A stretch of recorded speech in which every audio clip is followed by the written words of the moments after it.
LNP renewable system related अब सब लोग का स्वागत करवा रहे हैं। आज हम लोग MEP बेसिक्स पार्ट 4 का बारे में देखने वाला है।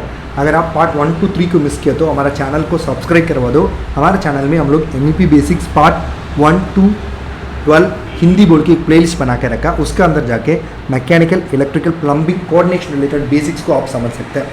हमारे डिस्कशंस में बहुत सारे जगह में हम लोग symbols, acronyms, short forms use करेगा। अगर उसको देखने के टाइम कुछ डाउट आ रहा है, आपको क्लैरिटी नहीं मिल रही तो आप वीडियो के ये पार्ट को रेफर करेगा तो आपको वो शॉर्ट फॉर्म्स का एक्सपेंशन मिलेगा।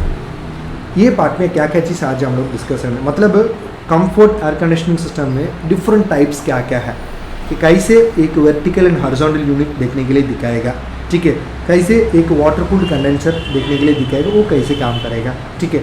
हम लोग हमारा कूलिंग टावर के अंदर क्या क्या चीज़ है, ठीक है, कैसे एक एवापोरेटिव ड्राई कूलर देखने के लिए दिखाएगा। सो मान लो हमारा ये कंफर्ट एयर कंडीशनिंग सिस्टम के बारे में देखेंगे तो बहुत सारा वैराइटीज़ है। Wall mount type, floor type, ceiling hanging cassette type, ceiling mounted cassette type, floor standing type, concealed ceiling with ducted type and normal ducted units भी मार्केट में अवेलेबल है। वर्टिकल यूनिट्स देखने के लिए ऐसे ही दिखाएगा, हॉरिजॉन्टल यूनिट ऐसे दिखेगा। अगर मान लो बड़ा बड़ा वायर हाउसेस है, सुपर स्टोरेज रूम्स हैं, तो उसमें रूफ टॉप में नॉर्मली ये यूनिट्स को इंस्टॉल करेगा, उधर से with the help of a duct वो कंसर्न रूम का अंदर सर्व हो जाएगा। Even in the multi storage buildings also basement से कुछ फ्लोर्स को ये लोग सर्व करेगा एंड मोस्ट इंपॉर्टेंटली रूफ से बहुत सारा जगह को सर्व करेगा, ठीक है। वाटर कूल्ड कंडेंसर के बारे में आप देखेगा तो नॉर्मली ये चिलर का साथ एसोसिएट करके वाटर कूल्ड कंडेंसर काम करेगा। सो मोस्ट इम्पॉर्टेंटली एकदम गर्म पानी को हम लोग क्या करेगा, हमारा कूलिंग टावर का अंदर भेजेगा। सो उधर से क्या हो जाएगा, because of this spraying process, okay, क्या हो जाएगा, वो गर्म हवा को बाहर भेजेगा। सो सबसे लास्ट में क्या हो जाएगा, वो गर्म पानी है ना, वो थोड़ा इसका टेम्परेचर रिड्यूस होकर एक ठंडा पानी हो जाएगा। उसको हम लोग क्या करेगा, with the help of condenser chillers उसको दोबारा कूल करके हम लोग बहुत ठंडा करके क्या करेगा, उसको हमारा required loads like air handling units, fan coil units का पाइप्स को भेजेगा। स्पेशली कूलिंग कॉइल्स को से हमारा हवा को ठंडा करने के लिए हम लोग कूलिंग कॉइल्स का अंदर भेजने के लिए with the help of the distribution pumps chiller से वो कंसोल लोड्स के लिए भेजेगा, ठीक है। सो सेम है, अगर मान लो एक इंटीरियर सेटअप का बारे में आप देखिएगा तो देख लीजिए, इसमें एक पम्प्स है।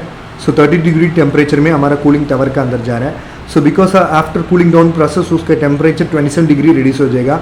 सो ये 27 डिग्री तो काफ़ी नहीं है हमको रूम्स को कूल करने के लिए। सो हम लोग क्या कर रहे हैं, उसको चिलर के अंदर भेज रहे हैं। वो क्या कर रहे हैं, वो हमारा चिलर वाटर को 6 डिग्री से 12 डिग्री तक कूल करवा रहा है, ठीक है। वो 6 डिग्री सबसे क्रिटिकल रूम्स का अंदर भेजेगा, ठीक है। वो 12 डिग्री मतलब 6 डिग्री अंदर जाके ऐसे 12 डिग्री हमको बाहर आ रहा है, उसको दोबारा हम लोग रीसेल करके दोबारा रीयूज़ करवा रहे हैं, ओके। सो मतलब कूलिंग टावर को बेचने के लिए एक पंप हम लोग यूज़ हो जाएगा। चिल्लर से हमारा loads, air handling units, fan coil units, okay, वो कॉइल के अंदर बेचने के लिए हम लोग दूसरा पंप यूज़ हो जाएगा।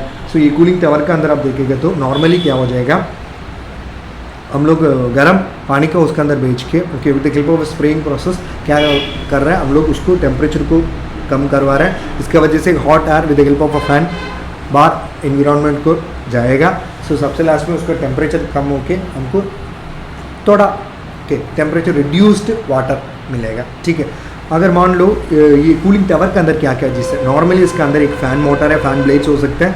मोस्ट इम्पॉर्टेंटली एक हमारा हवा को अंदर भेजने के लिए एक इंटैक्ट मेस भी है एंड मोस्ट इम्पॉर्टेंटली हमारा चिलर से आने वाला पानी को अंदर भेजने के लिए एक इनलेट है एंड कूलिंग टावर से बाहर लेने के लिए एक आउटलेट भी है, ठीक है। सो क्या हो जाएगा, वो इनलेट से अंदर जा रहे हैं ना, वो पानी को with the help of rotating sprinkler क्या हो जाएगा, उसको स्प्रे करेगा। इसके वजह से उसको टेम्परेचर है ना कम हो जाएगा and with the help of the fan motor वो अंदर से आने वाला स्प्रे करने के बाद मिलने वाला हवा को वो बाहर भेज रहे हैं, वो थोड़ा गर्म हवा है वो बाहर भेजेगा, ओके। एंड वो कूल डाउन वाटर को with the help of outlet through the pumps वो दोबारा चिलर के अंदर भेजेगा, ऐसे ही काम हो जाएगा।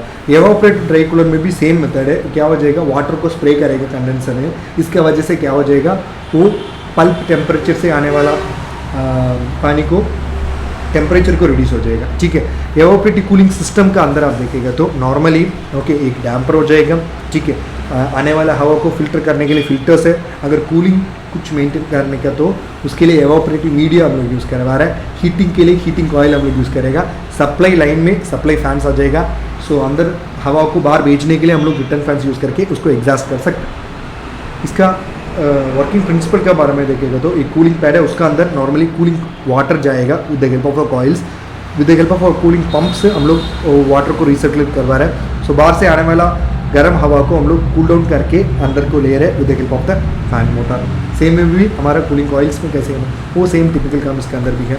अगर एवापोरेटिव कूलिंग सिस्टम का एक और प्रोसेस में आप देखेगा तो नॉर्मली सो ये लाल कलर में मिलने वाला हवा तो गर्म है, उसको with the help of evaporative cooling method उसको कूल डाउन करके हम लोग ओके सो एक्सेसिव गर्म एयर को बाहर भेज रहे हैं। Okay and cool down air को हमारा सप्लाई लाइन से हमारा कंसर्न लोड का अंदर रूम्स का अंदर भेज रहे हैं। धन्यवाद। हमारे चैनल को सब्सक्राइब करवा दो, बेल आइकन को दबा दो। अगर ऐसा बहुत सारा चीज़ लर्न करने का सीखने का आप हमको कांटेक्ट कर सकते हैं। हमारा कॉन्टैक्ट लिस्ट में दे चुका हूँ। अगर आप पीएलसी प्रोग्रामिंग सीखने का ओके उसमें आपको ट्रेनिंग चाहिए अलॉन्ग विद द सर्टिफिकेशन आप हमको कांटेक्ट सकते हैं। हम लोग PLC programming training specially Siemens, Allen Bradley and Delta PLC programming training दे रहे हैं। एंड मोस्ट इंपॉर्टेंटली अगर आप GCC countries like Qatar, Oman, Saudi, Dubai okay उधर especially building management system, building automation control system, access control system, PAV system, electrical technology से mechanical, electrical, plumbing, coordination related work में काम करने के लिए plan करवा रहे हैं। वो आपको मौका मिल रहा है,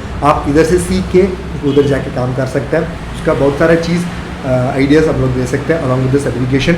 एंड मोस्ट इंपॉर्टेंटली EB4 बिल्कुल अवेलेबल नहीं है, उसी जगह में आप solar DC light system establish करने पे आप हमको कॉन्टैक्ट से हमारा कॉन्टैक्ट में दे चुका हूँ।